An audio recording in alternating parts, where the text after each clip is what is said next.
kadilinan. Usa kadto kahunas nga adlaw, nagbaklay-baklay siya. Pagbaklay-baklay niya, nakita niya ang daga ni Starfish sa daplin sa kabaybayunan. Nabalaka siya tungod kay hunas ang maong adlaw. Iyang gihinay-hinay ang labay sa dagat. Ang starfish, ang color sa maong starfish na ay blue, na ay green, na apoy kabang na murag blue, murag green. Iyang di panglabay dito sa dagat. Naikikulang at kahimano nga nalagat na kalaway. Sayang sa kayang iignan siya doon. Nganong imo man ang ipanglabay ang starfish nga blue, green o kabang na blue-green. Iignan niya ang tigulang tay. Akong ilabay sa dagat ug balik. Kay dugay pa ang taon. Mga matay kini starfish nga blue, green o blue-green. Una ako sila ilabay. Iingnan siya sa tiguang. Taas tayo ang lapihan pa iyon sa hermano. Dili namin mo kaya. Ug labay doon. Gamay rin mong maluwas. Iyang ingat tayo. Kutob sa atong mahimo. Akong luwason ang blue, green o blue-green nga starfish. Unsay pagtulunan, mga igsoon, isip mga household leaders. Karon mabuksan ang atong mata o kasing-kasing gabi na unya, baka paminaw kamo. Kanser po po ay abusiho.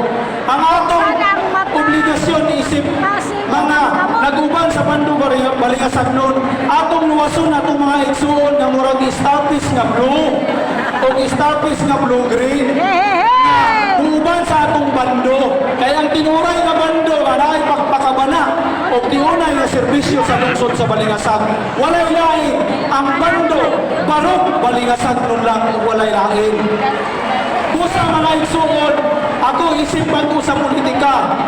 Kung inyong makita, ikapasigarbo ko ang among bando kinamurumio, upat ka abogado, sa 23 ka lungsod sa dalawigan sa Misamis Oriental, uban ang duwang ka syudad, ang syudad sa Higoo ug El Salvador. Kita na nga bando sa Barang Balingasag nun ang adunay upat ka abogado. Unsay buot pasabot? Ang buot pasabot, duha.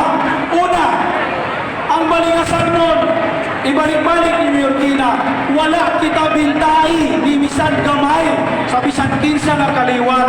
Busa dili nato kinahanglan ang mga langyaw nga magdumala sa atong lungsod. Adunay kapas ang mga taga-Balingasag ug gugma nga tiunay sa lungsod. Busa dili kita sa Barong Balingasag nun. Ikaduha, upat ka abogado. It means in this part of Misamis Oriental, we are raising the standards of public service. Atong gimataas ang kalidad sa serbisyo publiko. Unang kami upat ka abogado upat sa mga veterano na namong nakauban sa konseho. Nagtanyag sa among kaugalingon. Among ipapili ang katawhan sa Balingasag. Inyo ang hukom apan. Ubani kami.